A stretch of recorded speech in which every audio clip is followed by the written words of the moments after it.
Good morning, Boss Sam. Taas noo na saad ng napaka-pamilyar na boses mula sa kanyang likuran. Unti-unti niyang ipinihit papaharap dito ang kinauupuan at para lang mas lalong magtaka. Nang makita ang maaliwalas na mukha ni Mon habang nakangiti ito. Mababagal ang mga galaw na tumayo naman siya sa kinauupuan at lumipat sa harapan ng lamesa at isinandal ang katawan doon. Napahawak siya sa kanyang baba at bakas sa mukha ang malalim na pag-iisip. Nananaginip ba ako? Tama ba ang naririnig ko sa'yo? Tinawag mo kong Boss Sam. Yes, seryosong turan nito saka ito mas lalong lumapit sa kanya. Siguro nagtataka ka ngayon kasi maganda ang ipinapakita ko sa'yo.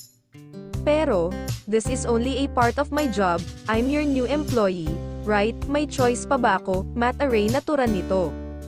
Sa sinabi nito ay napangisi naman siya. Mabuti naman kung ganun, wala ka talagang choice kasi ako ang inatasan ng